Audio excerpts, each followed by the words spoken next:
Forget everything you know about leadership because whatever it is, we're not doing it right. This is Thomas, and today I'm going to be discussing with you the refined leader. The refined leader is a new model that I came up with to address this problem with leadership that I'm seeing at mass societal levels as well as on the micro business levels and how we're teaching it today. So in today's video, I'm going to talk about why we need better leadership, what the refined leader is, and how to become like the refined leader, what that characteristic actually looks like, what those characteristics actually look like. And in the next video, I'll talk to you about some strategies to start embodying the livelihood, the character, and the behaviors of the refined leader. If you haven't already, please like and subscribe to keep up with more topics like this one, more topics on mental discipline, effective communication, and advanced leadership skills. So let's get right into the topic. Why do we need better leadership today? Why do you want to be a better leader? And to start that, I'd like to tell you a story. And that story actually begins with, and they all lived happily ever after. This is typically how a story ends. And when a story ends like that, people typically close their eyes and they go on to live their lives. They don't consider what happens actually in the story afterwards. But let me tell you what happens in the story afterwards. All the strong men and women that built together something that was amazing, that made their society protected, that saved everyone from the scary beasts and monsters, they got bored. They got comfortable, and as a result, they got really, really soft. And from that softness, typically what happens is our perceptual tools that deal with reality as it is start seeing reality as much more tough than it actually is. It's a major reason why we could look around today and see all these amazing things around us, which are really the fruits of our labor. It's really the crowning jewels of capitalism to see that all of our problems are solved. But, honestly speaking, with sort of the pulls that are going towards communism today and socialism, the real crown jewel of, the basically having all the problems solved is that we now want to go and create new problems. And that's what happens. It's not even that we're creating new problems. We're just perceiving more problems around us because we're getting soft.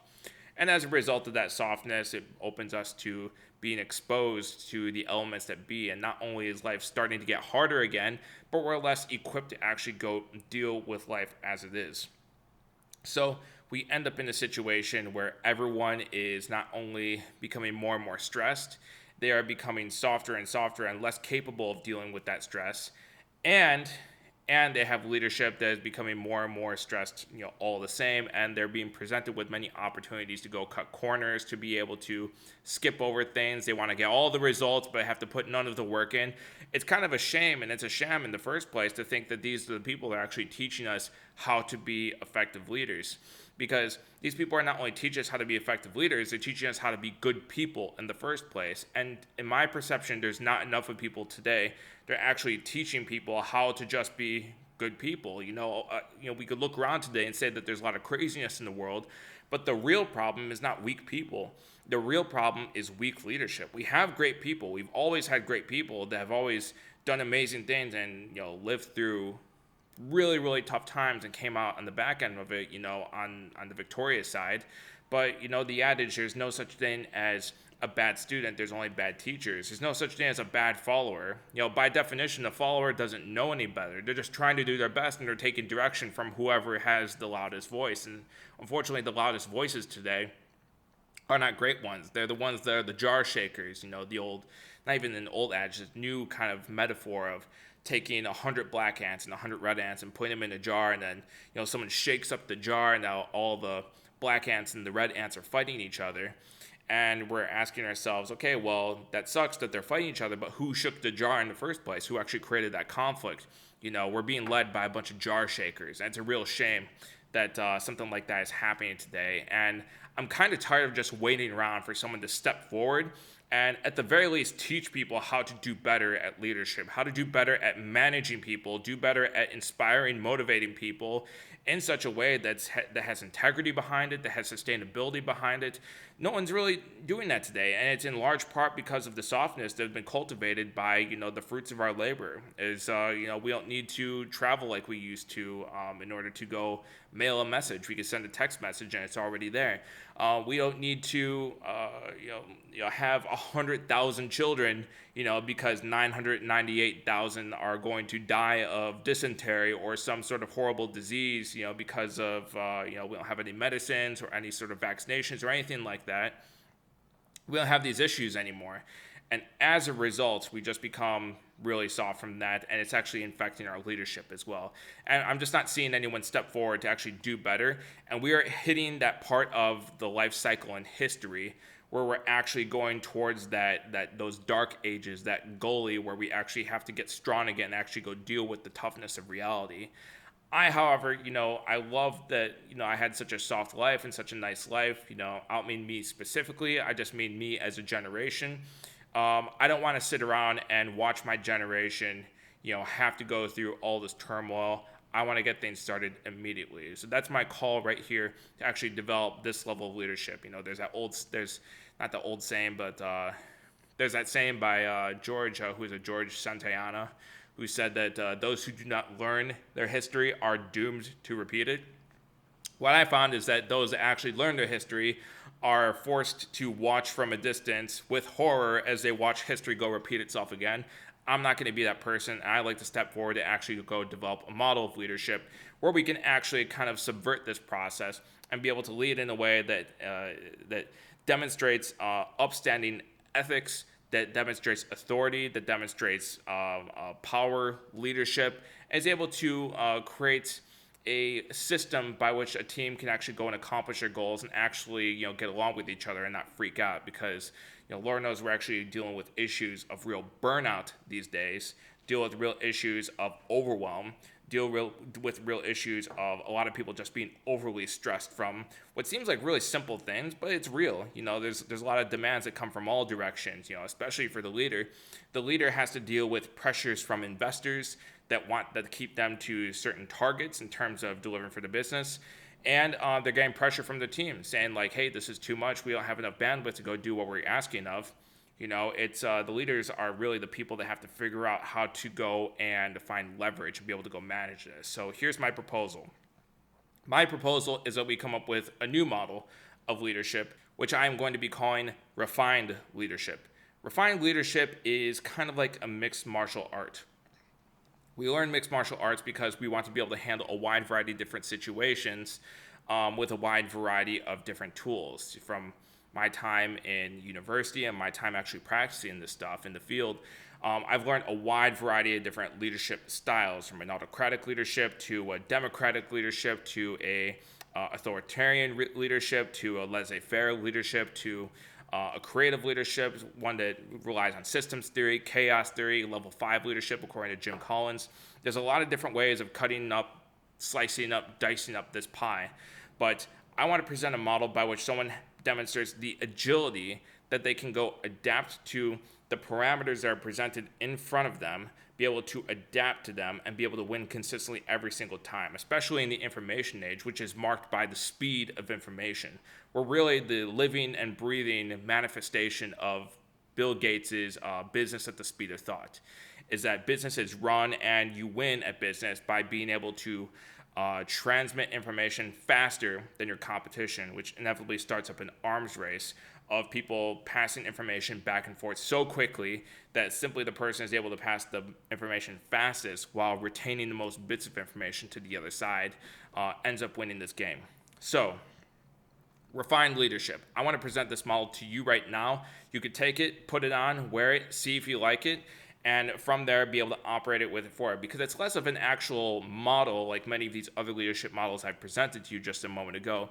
It's more of an attitude. It's more of an adaptability to what is being presented to you. It's not the same as sort of a systems, or not systems, but rather a situation-based leadership, but it's one that can also take a situation-based leadership and adapt to that and understand that is good for certain situations and this is good for other situations. So let me define it clearly in a single sentence. The refined leader embodies grace under pressure, making considered decisions with unwavering ethics. They lead by example, fostering an environment of honesty and integrity, and rapidly navigates change with a calm and resilient spirit, leaving an indelible mark of positive influence. So let me break that down one at a time. Embodies grace under pressure. This is a luxury that's typically not afforded to a lot of leaders, especially, by definition, when you put enough pressure onto something, it's just physics. It cracks. It eventually expands or it explodes. Something needs to happen in order to go handle all of that pressure. So this is a very nice luxury to have. This is not a necessity, but to be able to embody that level of grace under pressure, that demonstrates something to the team members that are around you. That demonstrates that this type of leader not only accepts that pressure, not only can they put themselves back together, not only are they resilient, but they embody really Nassim Taleb's concept of anti-fragility. That pressure not only makes them more resilient, it makes them stronger. They actually thrive on that pressure, and through that pressure, they get stronger and stronger and stronger. And if there's one thing we ever learned from Charles Darwin, from his text on evolution, is that people adapt. Systems adapt. Biology adapts. When you apply different pressures to it, it adapts. In the same way you go to the gym to go lift weights, become stronger.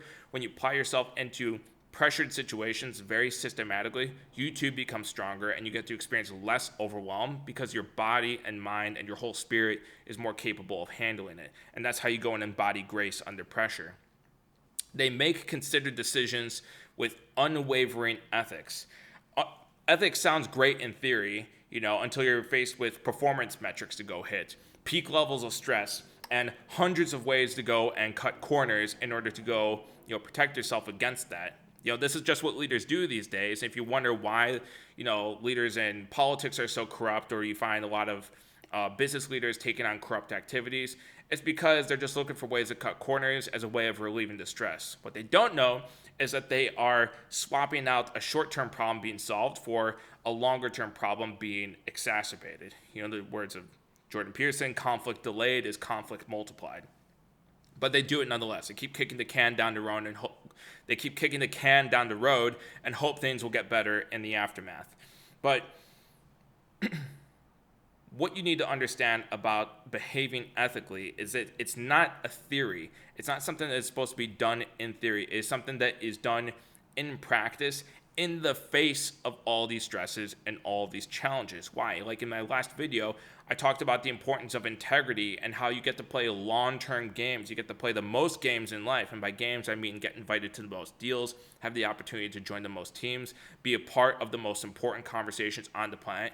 You get to do that if you behave in a way that could be labeled as ethically, because you're just maintaining that when you say something, you actually mean it and you follow through with it, so people can actually develop trust with you, and they want to do deals with people that they can go and trust. So to be able to make decisions with unwavering ethics has that long-term vision in mind. In order to do that correctly, you have to be intelligent. You have to be well-read and well-studied in order to be able to allow yourself to make correct decisions and not be in a situation where, like in the words of Friedrich Nietzsche, when we are tired, we are attacked by ideas we conquered long ago. Yes, a lot of the cognitive biases are going to come to the forefront, but because of the strength and resolve that one develops, as well as the understanding of how their biases actually interplay with their decision-making process and how to behave in such a way that they're playing that long-term game, and they're playing that long-term game by acting in an ethical way, that's the type of person which I would call as a refined leader. And that's definitely a character, that's someone that you want to have around you for a very long period of time, develop that long-term relationship with, and that actually garners a lot of respect from the correct people that you surround yourself with. They lead by example. Something I learned very, very early in my life. I think I had to have been 16 or 16 or 17 years old. Is that if I wanted someone to take an example after me, if I was, the highest performer in my team, and if I wanted to take a leadership role, I couldn't just step away and then hope everyone's going to do the work. What I had to do is think about how I wanted them to behave in the group, and I had to behave in a way that was 10x, 20x, 100x of what I expected them to behave as, because I know they're watching me, and they think that they're copying me 100%, but they're not. They're only copying me like maybe 10 to 20%.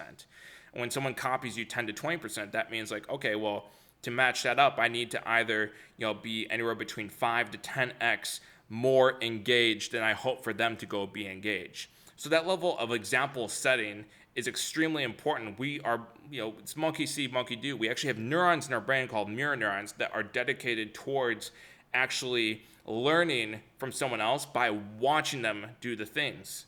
There's a lot of people in these types of industries that say what to do, but they end up doing the things that they see other people doing.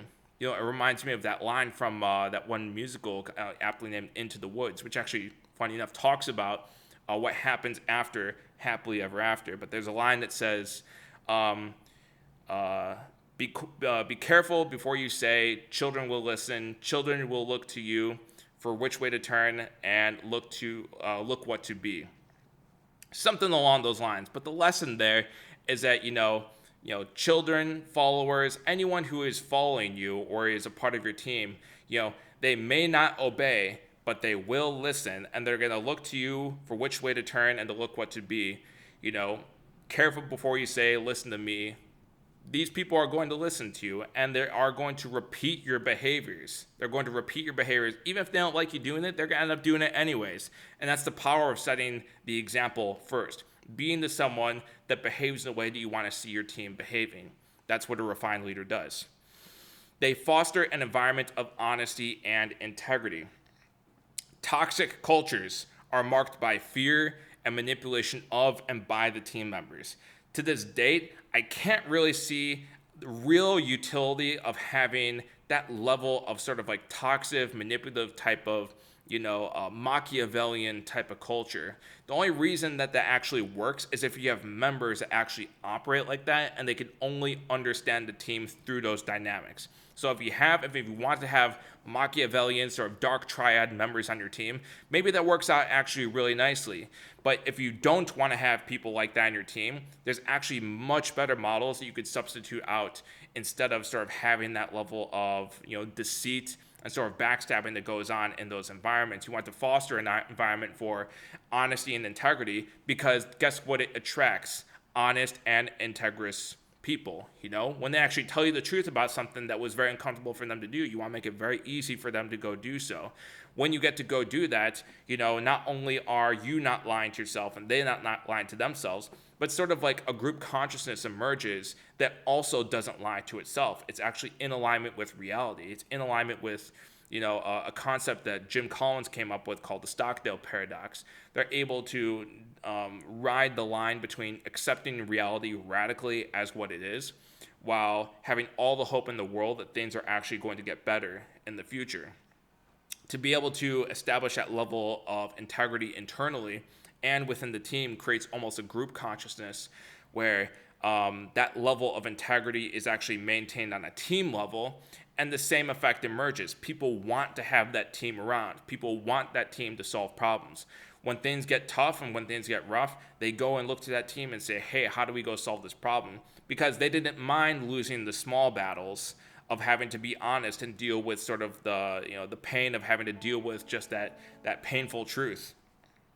But the reality is, people that can deal with those little bits of painful truth become much stronger and stronger and stronger to be able to handle bigger problems later on in the future. So that's fostering an environment of honesty and integrity. They rapidly navigate change with a calm and resilient spirit. Change is extremely scary for a lot of people. I understand that, especially people that are very identity-based, especially people who become accustomed to the illusion that we're just going to keep doing things as they've always been done, and we're just going to sit in the safety of that. Newsflash, everyone, the world is changing, and it's changing rapidly, and it's changing faster and faster and faster, to a point where real discussions on this phenomenon called the singularity is actually coming into discussion. The singularity is considered the moment where human intelligence and machine intelligence are considered indistinguishable from one another. And guess which one could be programmed to go much faster than the other? And the answer is, humans have been thinking and operating the same way for a millennia. And machines have gotten much, much faster in a very, very, very small fraction of time. Think about how fast your computer was going back in the 1990s compared to what it's doing now in 2023. And imagine what it's going to do in the next 30 years. Okay, so there will come a point where it gets so fast that humans literally cannot keep up with it.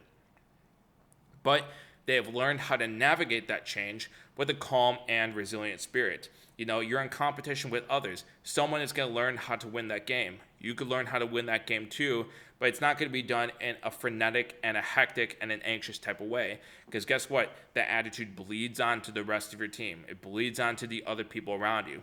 To have that calm and resilient spirit, because you've trained yourself to be calm and resilient in those good times, when sort of the storm shows up, guess who's going to be most prepared? It's going to be the people that actually are able to approach those situations with that level of calm. It remains to be the case that even the highest performers on the planet are actually calm when they're performing, okay? Calm and relaxed are two different things. You know, you could be aggressively running as fast as you can, playing a sport as hard as you can, actually running a team, running a hackathon, running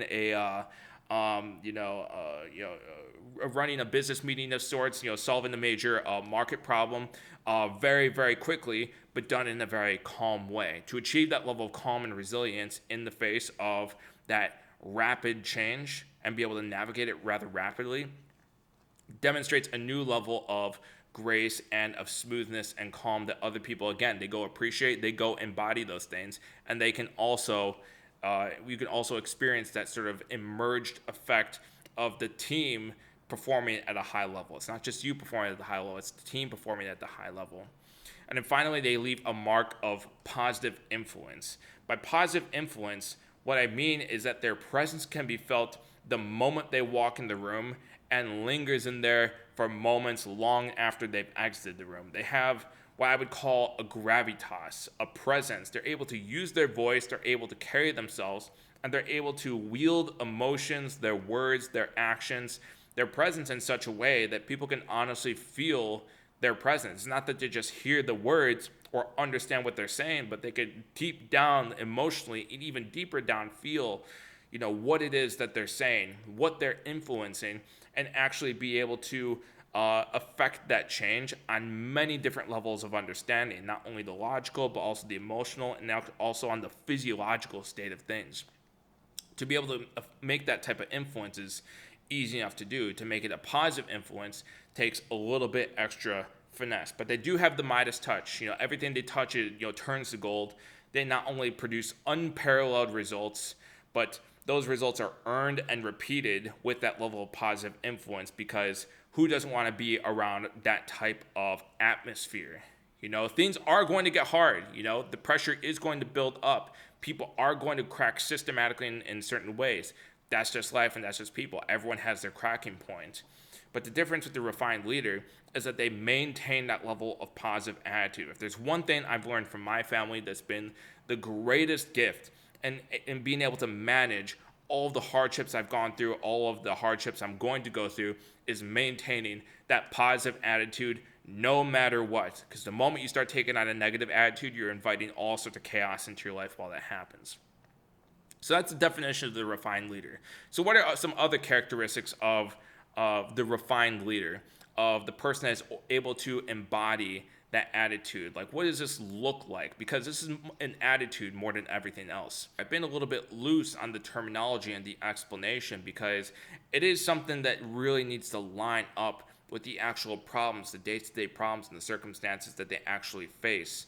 And on that note, what I'm going to do is leave that to the next video. So next week, I'm going to talk a little bit more about what a refined leader is, and I'm going to spend some time talking about how to start embodying that sort of leadership model and how to start putting it into your life. Make sure you like and subscribe, and I'll see you next week.